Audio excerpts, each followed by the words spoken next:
رفت ہے کیس کے اندر؟ کیا آپ کو یقین دہانیاں کرائی جا رہی ہیں؟ کیا آپ مطمئن ہیں اب تک جو پولیس کارروائی اور کس حد تک آپ کو پیش رفت سے آگاہ کیا گیا کہ پولیس کہاں تک پہنچ چکی ہے؟ مراد علی شاہ صاحب ابھی آئے تھے، اس سے پہلے سبھی آ چکے. تو سب سے پہلے تو میں خود ہم سارے بھائی، ہم لوگ کوٹری کی ہماری پیدائش ہے، تو یہ سندھ کی روایت کے مطابق بھی ہاتھ جوڑ کر، اور یہ ہاتھ اس لیے بھی جڑے ہوئے ہیں کہ اللہ کا واسطہ ہے اس حکومت کو، اس پولیس کو، اس رینجرز کو، اس جوڈیشل سسٹم کو ہاتھ جوڑ کے اللہ کا واسطہ ہے کہ انصاف دیں، کراچی کو حق دیں، صحافی کو حق دیں. یہ بہت ضروری ہے. یہ ہاتھ جوڑے ہوئے ہیں اور ہم یہ ڈیزرو نہیں کرتے ہیں کہ ہم ایسے اپنا حق مانگیں. ہمیں ہمارا حق ملنا چاہیے. ایک بات. دوسرا یہ جو آپ کا سوال ہے کہ پیش رفت کیا ہوئی ہے اور اس سے کتنا اطمینان ہے. کچھ چیزیں ہیں جو آفیشلز کی جانب سے شیئر کی گئی ہیں.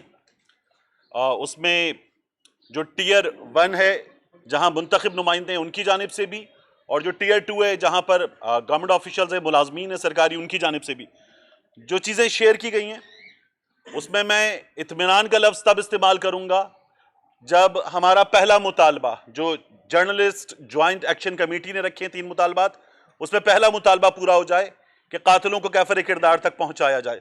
تو اگر وہ ہو جائے تو اطمینان ہے، اس سے پہلے عدم اطمینان ہے. اس کے بعد جو دوسرے 2 مطالبات ہیں وہ ہم بار بار آپ کے سامنے رکھ چکے ہیں. جو اب تک کی پیش رفت ہے وہ اس کیس کی امانت ہے، وہ اطہر کی امانت ہے، وہ انصاف کی امانت ہے، وہ کراچی کے ایک صحافی کی امانت ہے کہ اسے اس کا حق اور انصاف ملے.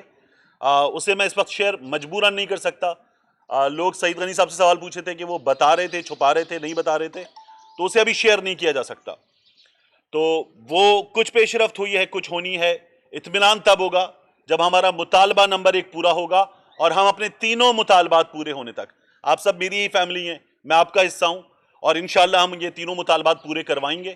تو ہمارے تینوں مطالبات انشاءاللہ آمین، تو ہمارے تینوں مطالبات پورے ہوں گے. لیکن اطمینان ہوگا پہلے مطالبے کی تکمیل پر. ٹھیک ہے. Thank you.